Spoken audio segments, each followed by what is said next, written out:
जल्दी निर्णय वो कर दें, क्योंकि हम कोई ऐसी चीज नहीं मांग रहे जो चीज दी नहीं जा सकती। सही बात। और मुख्यमंत्री जी ने इस बात को कहा भी है कि हमारे जो आंगनबाड़ी के कार्यकर्ता हैं, जो आंगनबाड़ी की सहायक है, उनको रिटायरमेंट के बाद 1,75,000 रुपये देने का मुख्यमंत्री जी ने कहा है। तो निश्चित तौर पर कुछ अभी कठिनाई का दौर है, इसलिए इस वजह से कुछ समस्याएं आ रही हैं, लेकिन आपकी इतनी बड़ी ताकत, आपकी इतनी बड़ी संख्या और आप सब लोग, अभी इस बात को पप्पू भाई भी कह रहे थे कि कहने को तो आप आंगनबाड़ी की सहायक और कार्यकर्ता हैं, लेकिन आपसे पूरे के पूरे जो भी काम है सरकारी, हर काम को आपके माध्यम से कराया जाता है। और जब हम काम कर रहे हैं तो हमें अपना अधिकार मिलना चाहिए। और मैं अपनी ओर से आपको आश्वस्त करता हूँ कि आपकी लड़ाई में मैं साथ में हूँ आपके, और आपकी लड़ाई मुख्यमंत्री तक पहुँचाने का यथाशीघ्र प्रयास होगा और आपकी मांगों को पूरा करने के लिए पूरी ताकत से, पूरे मनोभाव से आपके साथ इस काम को करने का प्रयास करूँगा। आपके बीच में आके इतनी बड़ी संख्या में हमारी बहनें हैं, हमें फिर कह रहा हूँ कि मुझे अच्छा नहीं लग रहा है कि आप लोग धूप में बैठे हैं, लेकिन आपकी अपने हक की लड़ाई है और इस लड़ाई में हम सब लोग साथ में खड़े हैं। पप्पू भाई तो पूरा बीड़ा उठाए हैं, पहले दिन से खड़े ही हैं। पप्पू भाई ने कल भी कहा था, लेकिन किसी कारण से कल में आ नहीं पाया। आज आपके बीच में आके बातचीत करने का अवसर मिला, हमारी सभी बहनों के दर्शन करने का अवसर मिला। एक बार फिर से भारत माता का जयकारा लगाएंगे, बोलिए भारत माता की जय। बहुत धन्यवाद सबके लिए। अब मैं मीना शर्मा जी से आग्रह करना चाहता हूँ कि वो भारत के प्रधानमंत्री श्री नरेंद्र मोदी जी के नाम पर हमारे सागर संसदीय क्षेत्र के लोकप्रिय, मिलनसार, सरल और लोगों की हित की हमेशा चिंता करने वाले राज बहादुर सिंह जी को ज्ञापन पत्र सौंपेंगे। आजा तुम लोग, आजा तुम मतलब ऐसे आ जाओ, ऐसे आ जाओ बहन, तुम भी आ जाओ। फोटो खींच ले दीदी, ऐसी आ रहे, चलो खाओ, ऐसे देखो दीदी। क्या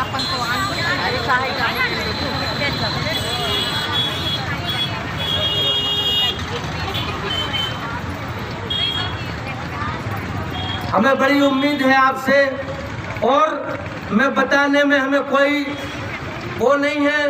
2 दिन से हमारे सांसद आपके लिए चिंतित हैं। हमसे तो ये कह रहे थे पीछे वहाँ कार्यालय में जाके देखे, दरी या जो कुछ भी हो तो यहाँ आके बिछा ले, और सब लोग बैठे कहाँ तक खड़ी रहेंगी आप लोग।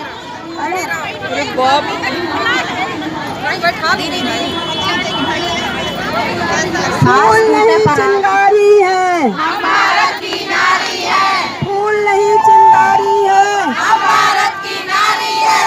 हम अपना अधिकार मांगते, नहीं किसी से भीख मांगते। हम अपना अधिकार मांगते, नहीं किसी से भीख मांगते। हम अपना अधिकार मांगते, नहीं किसी से भीख मांगते। अभी तो ये अंगड़ाई है, आगे और लड़ाई है।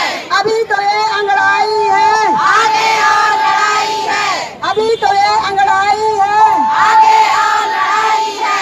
हम अपना अधिकार मांगते, नहीं किसी से भीख मांगते। हम अपना अधिकार मांगते, नहीं किसी से भीख मांगते।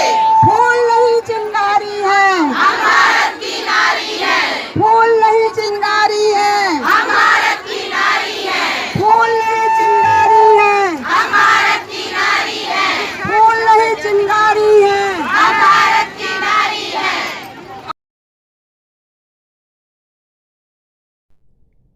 बहनों, मैं यूनियन से शिवानी बात कर रही हूँ। आज अभी थोड़े समय पहले मेरे पास कई बहनों के मैसेजेस आए, फ़ोन्स भी आए कि उनके टर्मिनेशन ऑर्डर्स आए हैं, और पिछले 1 घंटे के अंदर मेरे पास इस तरीके के काफ़ी फ़ोन्स आ गए हैं। सबसे पहली बात मैं आपको बताना चाहती हूँ कि किसी भी बहन को डरने की ज़रूरत नहीं है। यूनियन आपके साथ है, यूनियन पहले भी आपके साथ थी, अब भी आपके साथ है। ये नहीं भूलना चाहिए कि डिपार्टमेंट और सरकार ये कार्रवाई क्यों कर रहे हैं। इसीलिए कर रहे हैं ताकि आप डर जाओ। और अगर आप ये सोच रहे हो कि हड़ताल करने से ऐसा ही होता है, तब तो डिपार्टमेंट और सरकार अपने मंसूबों में कामयाब हो जाएंगे।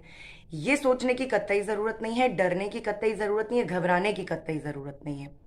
दूसरी बात बहनों, परसों यानी कि मंडे को हम सभी बहनों की रिट पिटिशन यानी कि केस, सभी बहनों का, जो 27 बहनें हड़ताल के दौरान टर्मिनेट कर दी गई हैं और जिनके टर्मिनेशन ऑर्डर्स आज के दिन में आ रहे हैं, उन सब की रिट पिटिशन हाई कोर्ट में फाइल कर रहे हैं।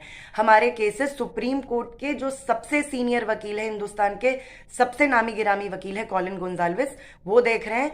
मैं पिछले 2 दिन से लगातार उनके साथ बैठकर पिटिशन ड्राफ्ट कर रही हूं। आप सभी को मैं यकीन दिलाना चाहती हूं और बताना चाहती हूं कि सबके टर्मिनेशन ऑर्डर वापस होंगे।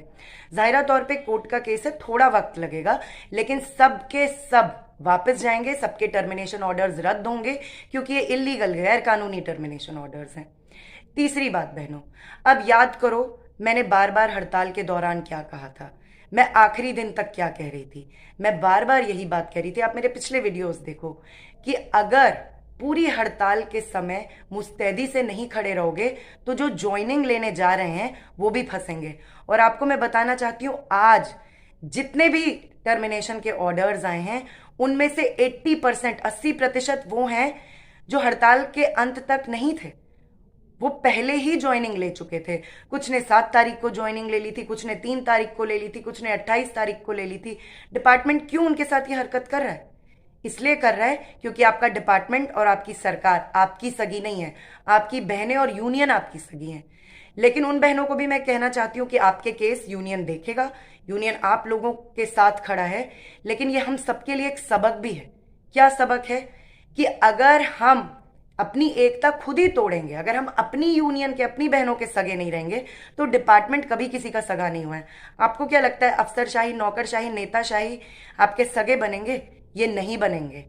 इसलिए ये आने वाले दिनों की लड़ाई के लिए भी हमारे लिए एक सबक है कि हम इतना समझ जाएं कि डिपार्टमेंट में किसी भी लच्छेदार बात में, किसी भी चिकनी चुपड़ी बात में आने का कोई मतलब नहीं था। क्यों आप गए वापस? अब डिपार्टमेंट आपके जहाँ हो कार्यक्रम ना, वो जरूर वो किया करें कि बच्चों की पढ़ाई पर विचार होना चाहिए, बच्चों की पढ़ाई पर विचार होना चाहिए, जिम्मेदारी जिसकी उससे बात होनी चाहिए, जिम्मेदारी जिसकी उससे बात होनी चाहिए, बच्चों की पढ़ाई पर विचार होना चाहिए, बच्चों के पढ़ाई पर विचार होना चाहिए, जिम्मेदारी जिसकी उससे बात होनी चाहिए, जिम्मेदारी जिसकी उससे बात होनी चाहिए। कुछ ऐसे बच्चे जो स्कूल नहीं आते हैं, कुछ ऐसे बच्चे जो स्कूल नहीं आते हैं, कुछ ऐसे बच्चे जो स्कूल नहीं आते हैं, कुछ ऐसे बच्चे जो स्कूल नहीं आते हैं, माँ बाप उनसे घर पर काम करवाते हैं, माँ बाप उनसे घर पे काम करवाते हैं, माँ बाप उनसे घर पर काम करवाते हैं, माँ बाप उनसे घर पे काम करवाते हैं। ऐसे अभिभावकों से बात होनी चाहिए, ऐसे अभिभावकों से बात होनी चाहिए, जिम्मेदारी जिसकी उससे बात होनी चाहिए, जिम्मेदारी जिससे उनसे बात होनी चाहिए, बच्चों की पढ़ाई पर विचार होनी चाहिए, बच्चों के पढ़ाई पर विचार होनी चाहिए, जिम्मेदारी जिसकी उससे बात होनी चाहिए, जिम्मेदारी जिसकी उससे बात होनी चाहिए। कुछ ऐसे बच्चे जो स्कूल का रोज आते हैं, कुछ ऐसे बच्चे जो रोज आते हैं, कुछ ऐसे बच्चे जो स्कूल रोज आते हैं, कुछ ऐसे बच्चे जो स्कूल रोज आते हैं, बिना कुछ सीखे पढ़े घर को लौट जाते हैं, बिना कुछ पढ़े घर को लौट जाते हैं, बिना कुछ सीखे पढ़े घर को लौट जाते हैं, बिना कुछ सीखे पढ़े घर को लौट जाते हैं। ऐसे शिक्षकों से सीधे बात होनी चाहिए, ऐसे शिक्षकों से की उससे बात होनी चाहिए, जिम्मेदारी जिससे उससे बात होनी चाहिए।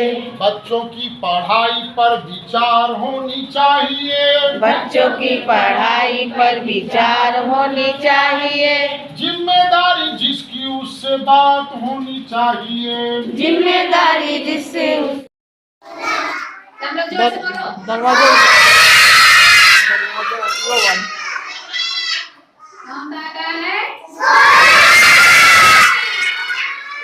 आपको पता है ना ये कौन सा आकार है? आकार नीचे रंग नहीं, कौन सा आकार है? चौकोर। कौन सा आकार है? ये कौन सा आकार है?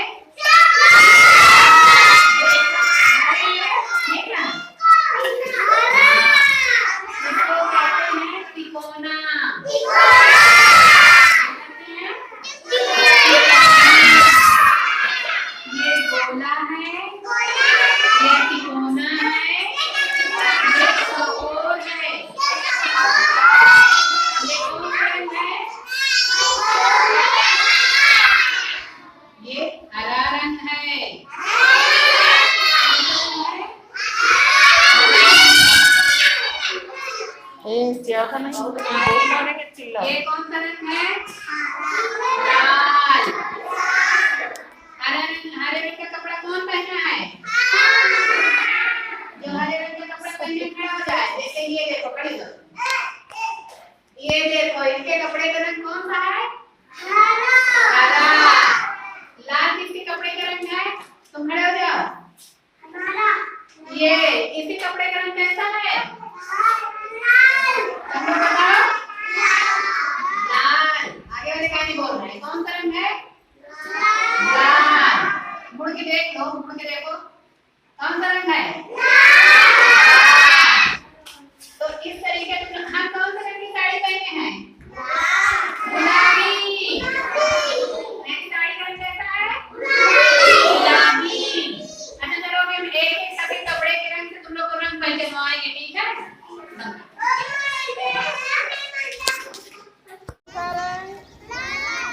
ये कौन सा रंग?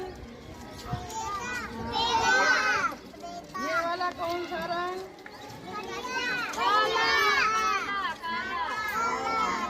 और ये बच्चों कौन सा रंग? सभी बच्चों को रंग आता है?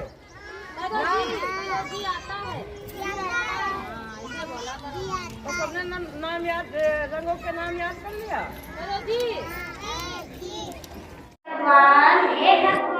हे भगवान, हे भगवान, दो वरदान, दो वरदान, माता पिता का कहना माने, उठे सवेरे कभी न झगड़े, खूब पढ़े और मीठा बोले, सबका भला करो भगवान, हे भगवान, हे भगवान। अभी तो वो है सर्कस नहीं है। लड़के जब पैदा होते तो बड़ा लड़के छोटे लड़के सब लड़के एक में होता है, ना कोई ना जात पात ना कोई बड़ा छोट कोनो अंतर नहीं रहता है। दोनों भाव में गलत कोई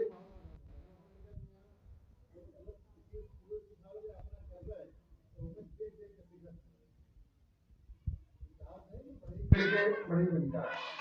बड़ी तो बनने के लिए चाहिए तो दिन रात कोई चीज देखते हैं। दुनिया तो बैठे छोटे हमारे छोटे उसे देखते हैं। भाई ये काम तो वही करते नहीं है। ये बैठक बुलाई जाती है, महीने में 2 बार बुलाई जाती है। समय निकाल के 10 मिनट 5 मिनट आधा घंटा आप लोग हमें मौका दे दीजिए। कोई चीज भी है जैसे हम बच्चों को यहाँ सिखा रहे हैं, आपके बच्चे से हम पूछेंगे कि हमने जो यहाँ सिखाया घर पे आप जाए सिखा रहा बच्चा कर रहा है या नहीं कर रहा है, आप उनसे पूछ सकती हैं बच्चे से। जब हम यहाँ कोई चीज बच्चे को सिखाएंगे तो आप लोग महीने में बुलाएंगे, आपके बच्चे को उस चीज बैठा के आपके सामने कराएंगे कि देखिए आपका बच्चा ये क्या पढ़ रहा है, क्या कर रहा है, आप देखिए, इसलिए बुलाएंगे आप महीने में 2 बार। महीने में आधा घंटा अपने बच्चों के लिए आजकल सिखा दिया के बैठो आराम से। जैसे हम यहाँ पर कोई चीज हमसे गलती हो रहा है तो आप कह सकती हैं कि मैडम ये चीज गलत है, आप ये गलत बता रही हैं। कोई पढ़ने लिखने से ही कोई ऊंचाई होता है, दिमाग पढ़ने लिखने से ही नहीं होता। आप लोगों के पास भी है, कोई चीज खेल है, कोई कहानी है, भावगीत है, बच्चों को आप सुनाती हैं तो भावगीत भी कराती होंगी, या कोई चीज सुनाने के लिए या खिलाने के लिए कुछ भी करती होंगी आप, तो यहाँ पर आपके आके कर भी सकती हैं। एक अच्छा मनोरंजन लगेगा।